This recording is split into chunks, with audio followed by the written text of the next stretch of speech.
าคมปีพุทธศักราช2564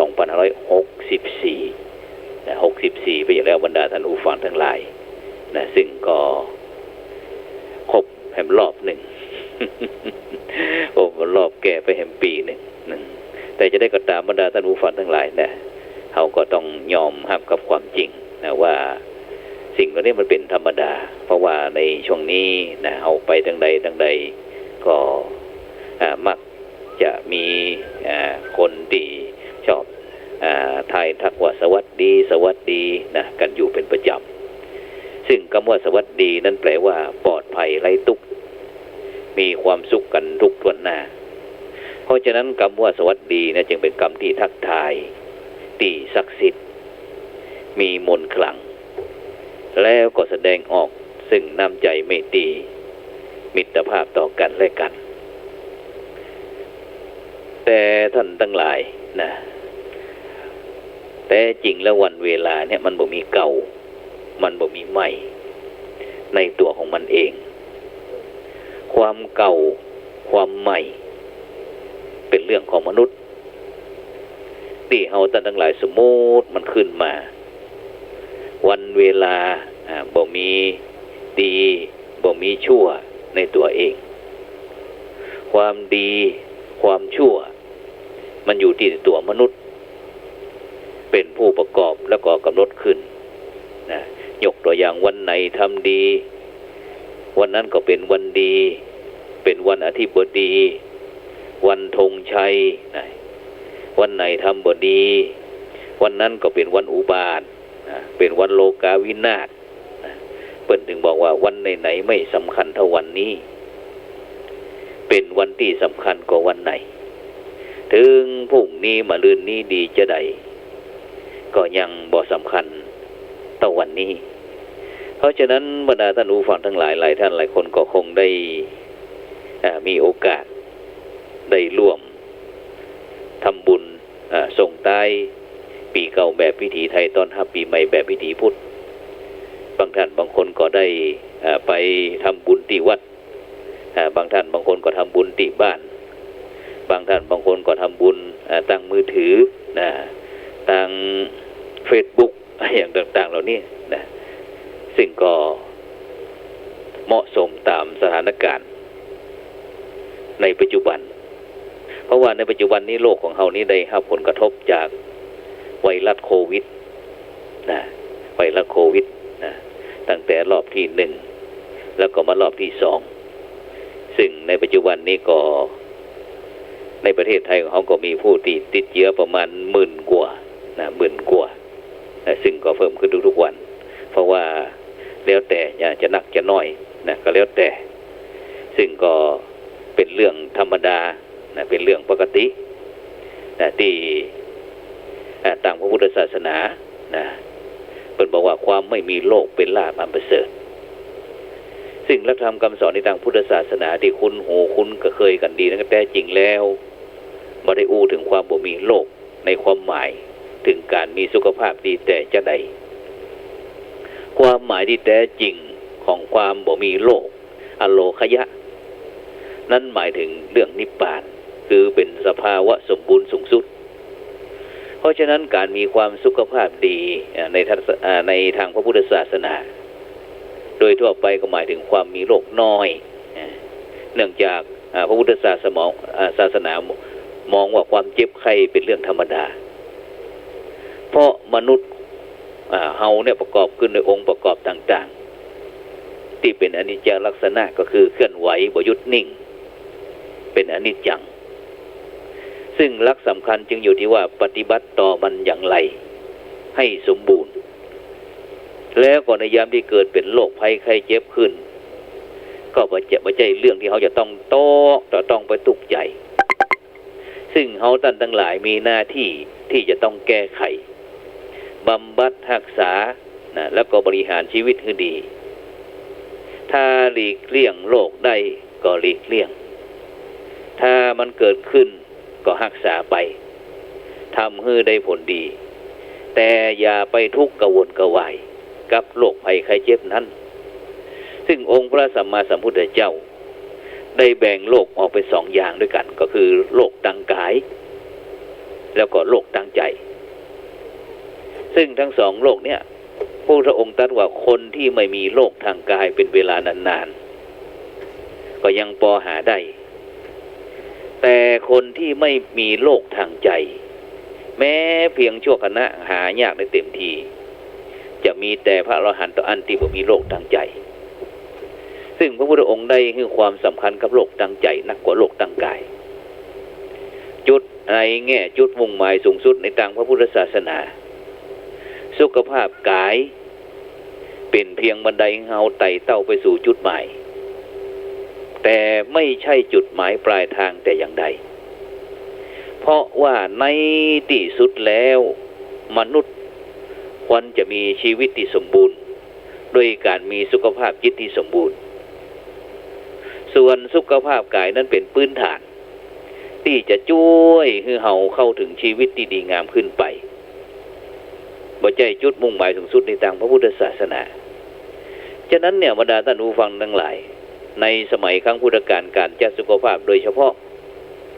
ในหมู่พระภิกษุสงฆ์ก็เน้นไปที่การจัดการทั้งสุขภาพกายแล้วก็สุขภาพใจเพราะกายและใจนั้นสัมพันธ์กันเมื่อใจมีปีติกายก็ย่อมสงบเมื่อกายสงบย่อมได้รับความสุขและเมื่อมีความสุขจิตย่อมตั้งมั่นแล้วก็ในทางกลับกันถ้าจิตใจไร้ปีติกายก็บ่ย่อมบ่สงบเมื่อกายบ่สงบก็จะหาความสุขและสมาธิได้จะได้กันจากการบำเพ็ญทุกกิริยาขององค์พระสัมมาสัมพุทธเจ้าก่อนตรัสรู้คือจนเป็นที่เจ้าชายสิทธัตถะพระสิทธัตถะพระองค์ก็ได้ทรงทรมานพระวรกายนานาวิธีตามวิธีการต่างๆมีการกั้นลมหายใจมีการอดอาหารนะบ่ฉันเข้าฉันแต่น้ำจนทำให้ร่างกายบ่สงบเครียดละซ้ำละสายหาความสุขบ่ได้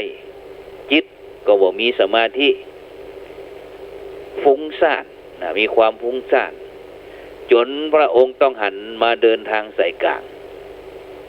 การจัดสุขภาพในความหมายเนี้ยนะก็ย่อมต้องสมดุลตั้งกายและก็ใจเพราะฉะนั้นเนี่ยบรรดาท่านผู้ฟังทั้งหลายในคัมภีร์พระไตรปิฎกก็ได้กล่าวว่าความเจ็บไข้ได้ป่วยของภิกษุนั้นมีตึงระดับธรรมดาระดับปานกลางกระทั่งระดับรุนแรงส่วนการดูแลรักษามีด้วยกันหลายวิธีตั้งโดยวิธีทางการแพทย์โดยธรรมแล้วก็โดยการป้องกันการเกิดโรคโดยข้อปฏิบัติสุขอนามัยในวัด14ซึ่งการดูแลสุขภาพโดยวิธีทางการแพทย์ก็หมายถึงการรักษาด้วยยาบางครั้งอาศัยพระภิกษุดูแลกันเองบางครั้งพระพุทธเจ้าก็ลงมาดูแลโดยพระองค์เองบางครั้งก็อาศัยหมอเจ้าบ้านหมอเจ้าบ้านมาช่วยดูแลอย่างหมอชีวกะหมอประจำตัวพระพุทธเจ้าซึ่งก็ขึ้นอยู่กับสถานการณ์เวลานั้นแล้วก็ยาที่ส่วนมากใช้เป็นยาพื้นบ้านในเภสัชขันธกะพระวินัยเล่มที่5ได้พรรณนาถึงยาชนิดต่างๆบอกว่าจะเป็นชนิดที่เป็นหากไม้จะเป็นขมิ้นขิงสดว่านน้ำว่านเปาะอุดพิกขาแปกเหี่ยวหมูเงาบัวละบัวเป็นต้นนอกจากยาที่ได้จากธรรมชาติแล้วก็ยังมียาที่ได้จากคนสัตว์อย่างการใจสมอดองกับน้ำเหี่ยวน้ำปัสสาวะโคหรือว่างัวน้ำปัสสาวะคนการใจอุจจาระของคนผสมเป็นตัวยาแก้พิษจะนี่เป็นต้นฉะนั้นเนี่ยบรรดาท่านผู้ฟังทั้งหลายนี่เป็นการรักษาทางกายส่วนการดูแลรักษาโดยธรรมะในพระไตรปิฎกก็จะพบว่ามีการใช้2วิธีด้วยกันก็คือการใช้สวดให้คนป่วยฟังแล้วก็คนป่วยนำหลักธรรมมาปฏิบัติเ พื่อระงับความเจ็บไข้ได้ป่วยเพราะฉะนั้นเนี่ยบรรดาท่านผู้ฟังทั้งหลายนะปัจจุบันเขาก็จะได้ยินอยู่ว่าการสวดพระปริตนะคือคนนั้นคนนี้นะซึ่งก็หมายถึงการใจบทสวดต่างๆสาธยายให้คนป่วยฟังการฟังสายสยธรรมนะทำให้การผ่อนคลายบ่เครียดได้เมื่อกายผ่อนคลายบ่เครียดจิตมันก็บ่หวั่นไหวเจ้านี้เป็นต้นเพราะฉะนั้นเนี่ยบรรดาท่านผู้ฟังทั้งหลายนะการที่เฮาท่านทั้งหลายจะหันว่าสมัยภิกษุสมัยพุทธกาลแล้วก็หลังพุทธกาลเนี่ยมีบทบาทดูแลสุขภาพของผู้คนในชุมชนหมู่บ้านแต่ละท่านแต่ละวัดก็ใช้วิธีที่หลากหลายแตกต่างกันไปแต่ละท้องถิ่นมีติ่งตั้งเข้าไปทรงก็เจ้าบ้านนะในเรื่องของสุขภาพกายสุขภาพใจโดยตรงอย่างเช่นก็เข้ามาทำหน้าที่เป็นหมอยานะช่วยแนะนำและรักษาโรคคือเขาจะว่านตามโอกาสอย่างที่ว่าผู้จัดเองเวลาเดินทางกลับบ้านนะบางครั้งก็อย่างมีใบมอนนี่นะวันนั้นก็มีโอกาสเดินทางกลับบ้านเกิดก็โยมป่อนะอายุ83-84 ปีก็บอกรู้สึกว่าตาป่อมัวๆนะพ่อบ่ใครหันจัดรับข่ายขับคานะก็เลยไปเอาใบมอนมาต้มให้เป็น4 ใบนะเสร็จแล้วก็ใส่ตู้เย็นไว้ใส่ตู้เย็นต้มอุ่นๆไว้เสร็จแล้วก็ไปใส่ตู้เย็นบอกว่าถ้าโยมป่อหิวน้ำอะไรก็กินน้ำยานี้เด้อเนี่ยยาต้มใบหม่อนนี่แหละนะคุณบอกว่าดีแต่เอาเฮ้ยนะจะทีเป็นต้นนอกจากนั้นก็เป็นยาไอ้ไม้ต่างๆบรรดาท่านผู้ฟังทั้งหลายนะไม้ต่างๆนะซึ่งก็ช่วยแล้วแต่ตามโอกาสนะหรือว่าจะช่วยบำบัดด้านจิตใจให้เจ้าบ้านโดยการแนะนำคือคำปรึกษาสาธยายทำให้คนป่วยคนไข้ฟังหรือว่าคือมอบวัตถุมงคลต่างๆนะคือกับบรรดาผู้ป่วยชนิดเป็นต้นเพราะฉะนั้นเนี่ยบรรดาท่านผู้ฟังทั้งหลายมาถึงในปัจจุบันนี้นะก็ได้รับผลกระทบกันอย่างทั่วหน้านะอย่างในปัจจุบันนี้มีตึงไทยชนะมอชนะเชียงใหม่ชนะนะโบไฟชนะไฟโบหูนะฉะนั้นสิ่งเหล่านี้มันเป็นเรื่องธรรมดาธรรมชาตินะที่ได้อ้างเอาตังพระไตรปิฎกมาในฐานะที่บรรดาท่านผู้ฟังทั้งหลายเป็นเจ้าพุทธนะเฮาก็จะบ่ต้องตื่นจนกลัวตื่นตัวกลัวตายเกินไปนะเฮาควรจะมาตั้งหลักคือโดยสตินะเมื่อมีสติแล้วมันก็จะเกิดปัญญาโดยเฉพาะในสถานที่ใดที่มันเสี่ยงนะเฮาก็หลีกเว้นไปนะในสถานที่มันพอจะนี้ได้เขาก็ไปนะซึ่งโดยอย่างผู้จัดเองก็เช่นเดียวกันบรรดาท่านผู้ฟังทั้งหลายส่วนมากก็บอกใครได้ออกกำแพงวัดในช่วงนี้นะแม้แต่จะอยู่บริเวณที่อาคาร5 ชั้นอาคาร5 ชั้นถ้าจะติดต่อสอบถามก็ใจตั้งโทรศัพท์ตึงมือถือตั้งไลน์พ่องตั้งเฟซพ่องนะก็สอบถามกันแลกเปลี่ยนกันไปอย่างที่วันที่13 มกราคมเนี้ยนะก็มีศาสนกิจนะที่จะต้องเดินทางไปร่วมพิธีพระราชทานเพลิงศพนะพ่อจันทร์ใจยะวุฒิกุลนะโยมบิดาของท่านอาจารย์พระครูโสพลปริยัติสุธีนะรองเจ้าคณะจังหวัดพะเยาแล้วก็เป็นคณะกรรมการโครงการหมู่บ้านรักษาศีล5 หนเหนือนะซึ่งก็ถือว่าเป็นน้องเลิฟน้องรักโดยเฉพาะได้เป็นคณะกรรมการตรวจเยี่ยมโครงการหมู่บ้านรักษาศีล5 หนเหนือตั้งแต่1 ธันวาเนี่ยบรรดาท่านผู้ฟังทั้งหลายแล้วก็จนถึงวันที่22 ธันวาที่ปิดใต้จังหวัดตาก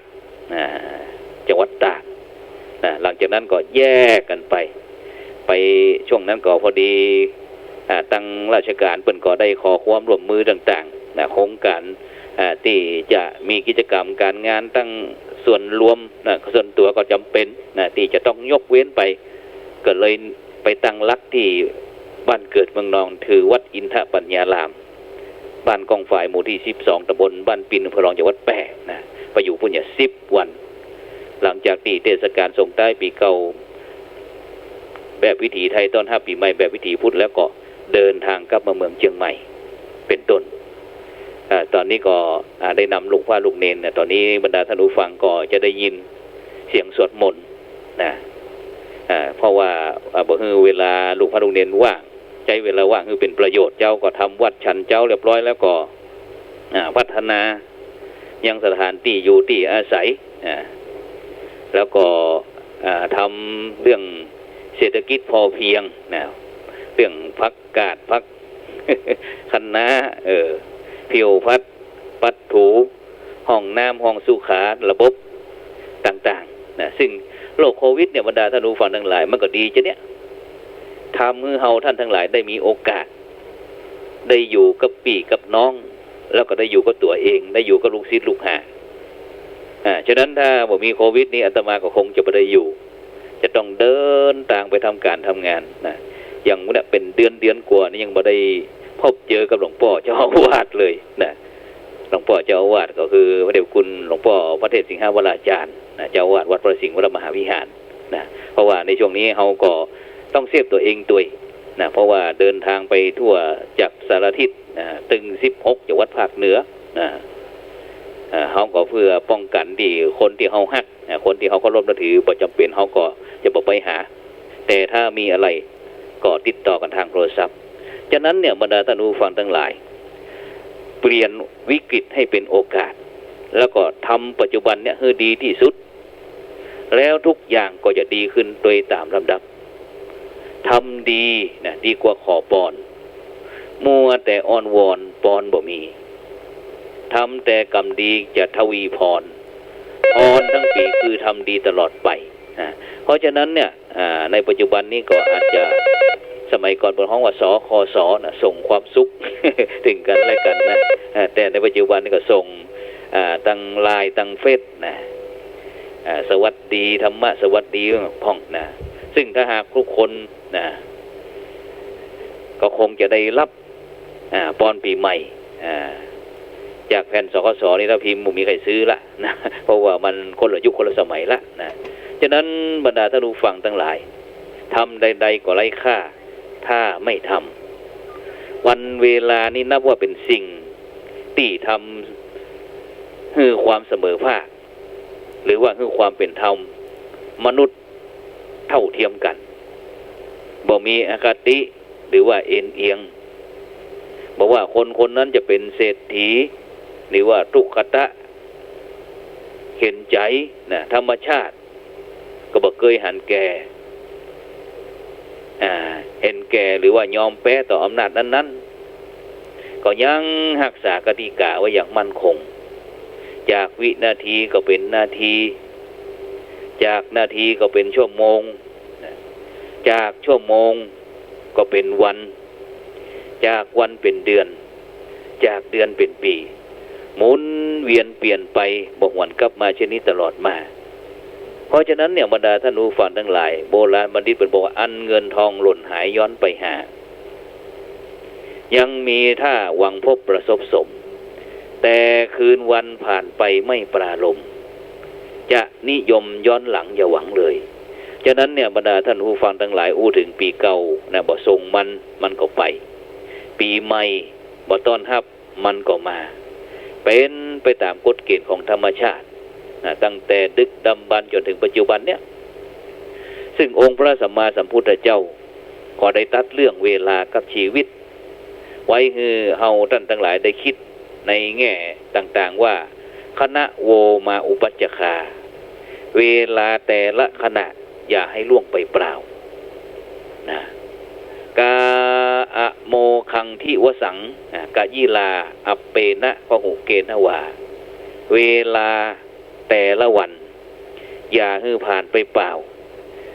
จะนามากหรือว่าจะน้อยก็ต้องให้ได้อย่างพ่องกาโลคสติภูตานิสหเตเนวะอัตนาเวลามันเกินกินสรรพสัตว์ทั้งหลายกับทั้งตัวมันเองเพราะฉะนั้นเนี่ยบรรดาท่านผู้ฟังทั้งหลายวันเวลาแต่ละขณะที่ผ่านไปเป็นปีหนึ่งปีเนี่ยก็เท่ากับ1 รอบนะ 1 ปีเท่ากับ1 รอบซึ่งเฮาท่านทั้งหลายควรจะได้ประโยชน์อย่างพ้องซึ่งถ้าหากเฮาจะเฟ้นเอาแก่นสารนะในเวลา1 ปีที่ผ่านไปซึ่งถ้าเฮาท่านทั้งหลายทุกคนควรจะได้คนละ4 รอบนะก็คือ1 รอบครอบ2 รอบรู้3 รอบจัดแล้วก็4 รอบข้างรอบครอบนี่หมายความว่าจะใดรอบครอบความรอบครอบหมายถึงความเป็นผู้ที่มีสติใคร่ควรพินิจพิจารณาถี่ถ้วน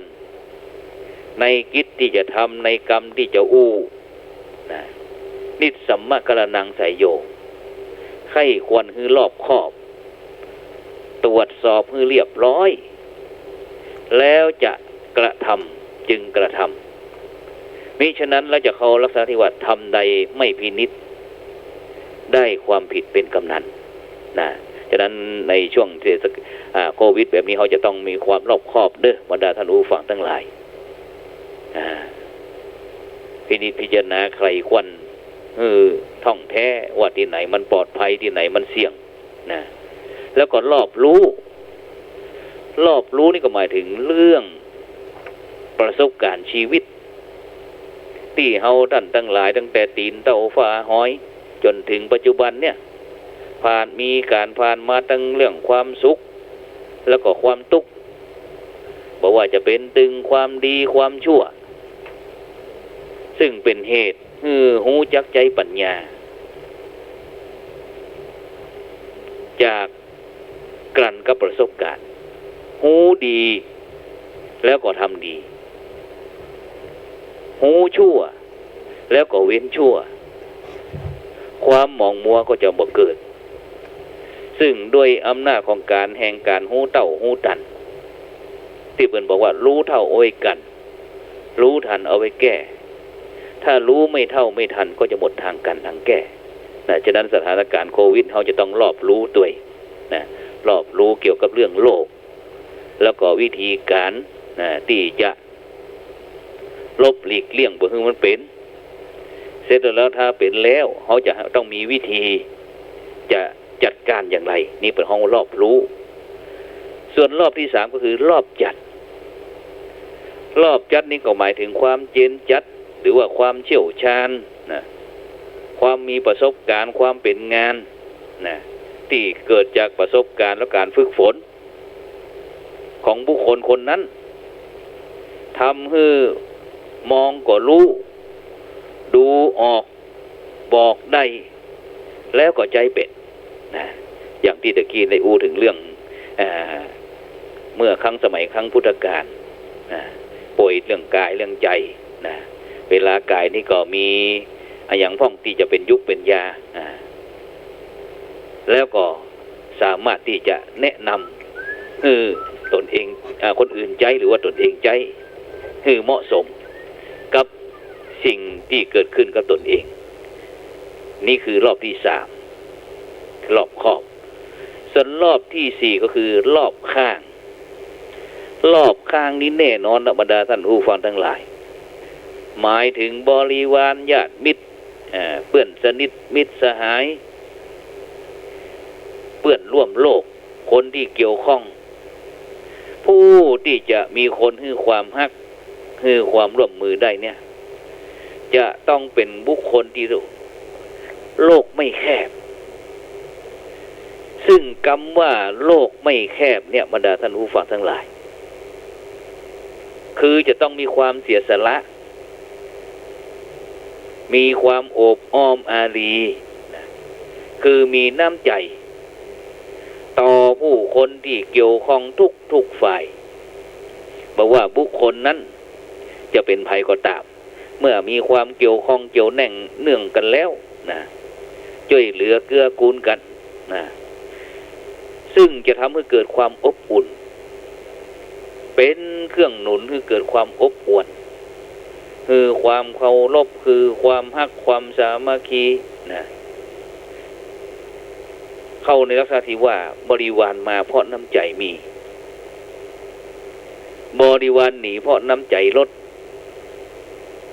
บริวารมดเพราะน้ำใจแห้งบริวารแล้งนะเพราะน้ำใจลาเนี่ยที่มันบอกว่าความฮักมีเพราะความสามัคคีมาความฮักโรยลาเพราะความไม่มาของความเพราะไม่มาของความสามัคคีเพราะฉะนั้นเนี่ยบรรดาท่านผู้ฟังทั้งหลายอย่างที่คณะกรรมการโครงการหมู่บ้านรักษาศีลห้าซึ่งเกิดจากที่คนไทยของเราเนี่ยมีความคิดเห็นแตกต่างกันพ่องก็ว่าขาวแฮมไฟก็บอกว่าดำแฮมไฟหนึ่งบอกว่าดำแฮมไฟก็บอกว่าขาวนะจนเกิดความคิดหันบ่ตรงกันทำให้ต่างฝ่ายที่สมหวังก็มีความสุขว่าตัวเองเป็นฝ่ายชนะฝ่ายที่แพ้ก็เจ็บอกเจ็บใจหาว่าถูกกันแกล้ง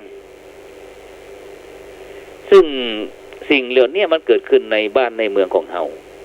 ทำให้พี่น้องที่เคยฮักเคยสามัคคีกันเคยช่วยเหลือเกื้อกูลกันนะต่างตรงแรงต่างอ้อมแล้วนะจนกับบ่สามารถเจียพอหน้ากันพ่อแม่พิษกันกระทบจนถึงลูกพิษพ่อแม่พิษลูกหมุนเวียนเปลี่ยนกันไปจนเนี้ย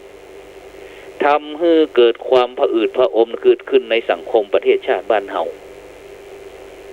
ก็จนเกิดเหตุการณ์ที่บ่มีใครปรารถนาก็คือเรื่องการยึดอำนาจนะเข้ามานะแล้วก็ทำให้เหมือนกับซ้ำเติมไปใหญ่นะก็เลยได้เข้าไปปรึกษาพระเดชพระคุณเจ้าพระคุณสมเด็จพระมหาราชมังคลาจารย์ในคณะเป็นผู้ปฏิบัติหน้าที่สมเด็จพระสังฆราชก็ได้มอบโครงการหมู่บ้านรักษาศีลห้านะก็คือเรื่องการสร้างความปรองดองสมานฉันท์สันติสุขสงบสุขนะฮักใคร่ปรองดองกันมีความสามัคคีจนถึงปัจจุบันเนี่ยบรรดาท่านผู้ฟังทั้งหลายก็เลยตั้งคณะกรรมการซึ่งเป็นการทำงานระหว่างคณะสงฆ์กับรัฐบาลเพื่อที่อยากจะให้คนไทยเฮามาฮักใคร่ปรองดองกันซึ่งปีเก่าผ่านไปปีใหม่ผ่านเข้ามาเป็นจังหวะที่คนไทยทุกผู้ทุกคนจะได้หันหน้ามาสำรวจตรวจสอบพฤติกรรมไม่ว่าจะเป็นตึงรัฐมนตรีรัฐมนโทรัฐมนเอกเป็นท่านนั่นท่านนี้นะเป็นตาแก้วตายายคำนะเด็กชายนั้นเด็กชายนี้ต่างๆซึ่งถือว่าเป็นคนไทยเนี่ยหาโอกาสปรับปรุงเปลี่ยนแปลงแก้ไขใจชีวิตนะมีอย่างใหม่ๆแล้วก็สดใสขึ้นมาพ่องนะบอกว่าจะเป็นตึงตั้งกายตั้งวาจาแล้วก็ทางใจอันเป็นความใหม่ในการพัฒนาคุณภาพชีวิตของคนไทยทุกคนบอกว่าจะเป็นเปลี่ยนจากแข็งกร้าวนะให้เป็นแข็งแกร่งเปลี่ยนจากความอ่อนแอนะให้เป็นความอ่อนโยนเปลี่ยนจากความอ่อนไหวนะให้เป็นความอ่อนหวานเปลี่ยนจากความโหดร้ายให้เป็นความเมตตาเปลี่ยนจากการประจันหน้านะเป็นการหันหน้าเข้ามาหากันเปลี่ยนจากความเอ็นเอียงนะให้เป็นเที่ยงตรงเปลี่ยนความแตกแยกให้เป็นความแตกต่างเปลี่ยนจากการคัดขวางให้เป็นการคัดสีเปลี่ยนความบ่พอใจนะให้เป็นความพอดีแล้วก็เปลี่ยนไม่รู้รักสามัคคีให้เป็นความสามัคคีกลมเกลียวนะรู้รักสามัคคีนะรู้รักสามัคคีเพราะฉะนั้นเนี่ยบรรดาท่านพี่น้องคนไทยที่ฮักทุกท่านเทศกาลปีใหม่มาถึงเจ้าโลกเพิ่งก็ถือนิมิตหมายแห่งความสุขความสดชื่นซึ่งยอมรับกันว่ามันมาในรูปแบบของความใหม่เพราะว่าจะเป็นตึงของใหม่มือถือใหม่เสื้อใหม่บ้านใหม่รถใหม่ตำแหน่งใหม่เปื้อนใหม่การงานใหม่นะหน้าที่ใหม่ความสดชื่นแจ่มใสซึ่งเป็นว่าตั้งใจใหม่ๆเหตุเนี้ย ปีใหม่จึงเป็นโอกาสที่เฮาท่านทั้งหลายจะได้ซักฟอกสำละสะสางชีวิตจิตใจของตนเองเนี่ยบ่ปล่อยให้อะหยังเก่าๆที่เหลือค้างไว้อันจะเป็นเหตุให้สดชื่นแจ่มใสบ่ได้อะหยังที่ว่านั้นก็ได้แก่สนิมธุลีแห่งชีวิตนะหรือว่าความเลวละเลวทรามต่ำจ้าต่างๆที่เคยมักหมมอยู่ในอารมณ์นิสัยนะของท่านทั้งหลายนะซึ่งจะทำให้จิตของเขาท่านทั้งหลายมันเศร้าหมองมาแล้วอุบายที่จะทำให้ชีวิตทุกชีวิตมันสดใสซาบซ่าหรือว่ามีความสุขความสวัสดีขึ้นมาได้เนี่ยองค์พระสัมมาสัมพุทธเจ้าตรัสไว้ว่าในโสติคาถาว่านายตระโพชังคตะปัสสานายตระอินทริยังอินทริยะนะสังวลานายตระสัพพนิสักขาโสถิงปัสสามิปานิหนังซึ่งแปลเป็นใจความภาษาไทยว่าเฮาตถาคตพอบ่หันความสวัสดีของสัตว์ทั้งหลายอื่นใดนอกจากปัญญาเครื่องตรัสรู้ความเพียรเครื่องเผาบาปเครื่องเผากิเลสความสำรวมอินทรีย์แล้วก็ความเสียสละทั้งปวงถ้าเป็นภาษาไทยให้จำง่ายว่าความสวัสดีจะมีได้ด้วยอาศัยแห่งองค์คุณธรรม4ประการ4ประการด้วยกันบรรดาท่านผู้ฟังทั้งหลายก็คือดำเนินชีวิตด้วยปัญญานะเพียรฆ่ากิเลสบ่สร้างเหตุแห่งความประมาทแล้วก็ปราศจากความเห็นแก่ตัวซึ่งทั้ง4อย่างเนี่ยบรรดาท่านผู้ฟังทั้งหลายบุคคลใดท่านใดประพฤติตามธรรมทั้ง4ประการนี้ชื่อว่าดำเนินชีวิตมีแต่กำไรเป็นการพัฒนาคุณภาพชีวิตให้มันดีงามขึ้นอันความสดใสไร้ทุกข์โศกโรคภัยย่อมเกิดจากองค์ประกอบสำคัญ4ประการคือเรื่องการมีสุขภาพพลานามัยดีนะบ่มีโรคภัยเบียดเบียนนะนับว่าเป็นของความโชคดีที่หาได้ยากมีอาชีพที่สุจริตนะพื้นตนเองได้มีปัจจัยใจสอยมีกินมีใจบ่ฝืดบ่เคืองแล้วก็มีสถานภาพในสังคมมีกินแล้วต้องมีเกียรติตั้งเกียรติยศเกียรติคุณมีศักดิ์มีศรีได้รับการยอมรับนับถือนะจากผู้คนในชุมชนสังคมประเทศชาติไม่ใช่ว่ามีแต่คนด่ากูวันนี่บ่ได้ละนะเมื่อเฮาถูกด่าเมื่อไหร่แล้วก็เตรียมตัวนะยอมรับความจริงมีแล้วที่สำคัญคือมีครอบครัวที่ผาสุกมีความอบอุ่นมีความฮักใคร่มีคนเอาใจใส่บ้านก็จะกลายเป็นวิมานหรือว่าแดนสวรรค์อันเป็นยอดปรารถนาทุกผู้ทุกคนเพราะฉะนั้นเนี่ยบรรดาท่านผู้ฟังทั้งหลายปี2564เนี่ยควรจะเป็นปีแห่งปัญญาเป็นปีแห่งการพัฒนาเพราะประเทศชาติของเขาเสียเวลามานักแล้วซึ่งมันเป็นเหตุนะการพัฒนาจะเป็นเหตุให้ชีวิตของเขาเนี่ยก้าวหน้าด้วยการพัฒนานะฉะนั้นคำว่าพัฒนา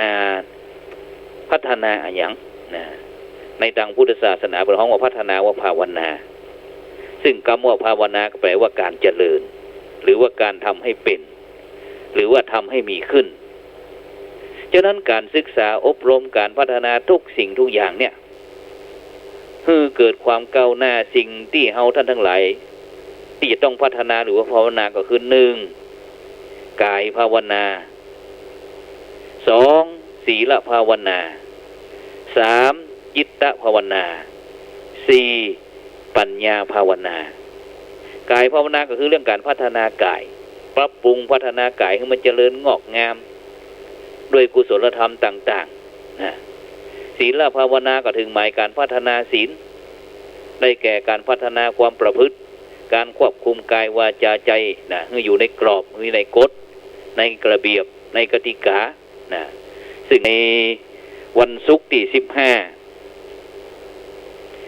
วันศุกร์ที่15นี้ก็ผู้จัดเองก็จะจัดรายการธรรมะเป็นทีมไลฟ์สดเกี่ยวกับเรื่องสังคมดีเพราะมีศีล5เช่นเดียวกันฉะนั้นก็บรรดาท่านผู้ฟังก็เตรียมติดตามเด้อนะกดไลค์กดแชร์นะเพราะว่าจะติดตามตั้งสถานีขึ้น 104.50 เมกะเฮิรตซ์วัดฝ่ายหินนะทำการถ่ายทอดแล้วก็ตึงเครือข่ายสถานีวิทยุขึ้นสีขาวนะเรื่องสังคมดีเพราะมีศีล5นะแล้วก็ศีลภาวนาแล้วก็มาถึงจิตตภาวนาจิตตภาวนาก็คือเรื่องการพัฒนาจิตการฝึกอบรมจิตนะคือเกิดความเข้มแข็งมีความมั่นคงมีความหนักแน่นเพราะจิตของคนเฮานั้นถ้าบ่ฝึกก็จะกลายเป็นจิตที่อ่อนแอเป็นจิตที่อ่อนไหวนะเป็นจิตที่ฝึกยากนะฉะนั้นเนี่ยบรรดาท่านผู้ฟังทั้งหลายแล้วก็สุดท้ายปัญญาภาวนาปัญญาภาวนาก็คือเรื่องการพัฒนาปัญญานะได้แก่การพัฒนาความคิดให้เข้าใจในสิ่งทั้งหลายทั้งปวงตามความเป็นจริงนะตามความเป็นจริงที่เกิดขึ้นหูสี่หูก็คือรู้หลักมีความรู้ที่สังคมยอมรับไม่ใช่ว่า 2-3 คนยอมรับแล้วคนทั้งทั่วประเทศบ่ยอมรับนี่ไม่ถูกต้องนี่ให้รู้หลักรู้มีความรู้ที่สังคมยอมรับรู้ที่2ก็คือให้รู้รอบมีความรู้หลากหลายนะสำหรับไว้แก้ปัญหาแบบอย่างจากโลกเกิดขึ้นเนี้ยจะไปโทษเจ้าบ้านเจ้าจ้องว่าอย่างนั้นอย่างนี้ไม่ได้ในฐานะที่เป็นผู้บริหารจะต้องรับทั้งผิดแล้วก็ชอบไม่ใช่ว่ารับแต่ชอบแล้วไม่รับผิดไม่ถูกต้องส่วนรู้ที่3คือให้รู้ลึกนะรู้ลึกซึ้งทั้งรู้จักรู้จริงแล้วก็รู้แจ้งนะถ้าไม่รู้แจ้งก็บ่ายไปนะเพราะยังมีคนอีกเยอะแยะนะคนไทยเขาตั้งนักหนาป้านะประเทศไทยไม่เคยไล่คนดีแล้วสุดท้ายก็คือให้รู้ละนะให้รู้ละตรงนี้ก็คือให้รู้จักสละวางในสิ่งที่ตนเข้าไปยึดมั่นถือมั่นว่าตนเองนี่เก่งตนเองนี่ดีนะคนอื่นนี่บ่ดีนี่นะไปเลยนะสรุปกันง่ายๆก็คือสังคมจะอยู่ดีมีสุขทุกคนอยู่ร่วมกันด้วยไมตรียินดีในสิทธิ์ของตนแล้วก็ไม่สับสนในการประเวณีเปล่งว่าจีโดยศีลสัตย์และที่สำคัญคือเคร่งครัดในความไม่ประมาทฉะนั้นในค่ำคืนวันนี้เวลาหมดเวลาก่อนที่จะนำรายการจากบรรดาท่านผู้ฟังไปก่อนก็ในระหว่างวันที่9จนถึงวันที่12มกราคมนี้ก็ท่านใดที่อยู่ที่ใกล้บ้านถ้ำตำบลบ้านถ้ำอำเภอดอกคำใต้จังหวัดพะเยาที่ได้มีการบำเพ็ญบุญบำเพ็ญกุศลคุณพ่อจันใจเนี้ยอย่างวุฒิกุลโยมบิดาของท่านอาจารย์พระครูโสพลปริยัติสุธีรองเจ้าคณะจังหวัดพะเยาคณะกรรมการโครงการหมู่บ้านรักษาศีล5ที่ได้ตั้งบำเพ็ญบุญบำเพ็ญกุศลไว้ที่บ้านถ้ำวัดสุวรรณคูหาวัดบ้านถ้ำแล้วก็จะมีพิธีพระราชทานเพลิงศพในวันที่13วันพุธที่13ก็ตรงวันพระพอดีซึ่งคณะกรรมการโครงการหมู่บ้านรักษาศีล5อันมีพระเดชพระคุณหลวงพ่อพระธรรมเสนาบดีประธานคณะกรรมการหมู่บ้านรักษาศีล5หนเหนือรองเจ้าคณะภาค7พร้อมตั้งคณะกรรมการก็มีหลวงพ่อพระเทพและนายกท่านอาจารย์เจ้าคุณพระศรีศิลปาจารย์ท่านอาจารย์เจ้าคุณพระราชสิทธิเวทีเจ้าคณะจังหวัดพิจิตรท่านอาจารย์เจ้าคุณพระวินัยสาธรพระแท่นศรีละอาดท่านอาจารย์เจ้าคุณรัตนมุนีเจ้าคณะจังหวัดเชียงรายท่านอาจารย์เจ้าคุณศรีศิลปาจารย์พระราชสีจอมตองท่านอาจารย์เจ้าคุณพระวิมลมุนีเจ้าคณะอำเภอกัลยาณิวัฒนาวัดศรีโสดาพระครูโสพลปริยัติผู้จัดเองที่วัดพระสิงห์วรมหาวิหารแล้วก็ท่านอาจารย์พระครูสิริ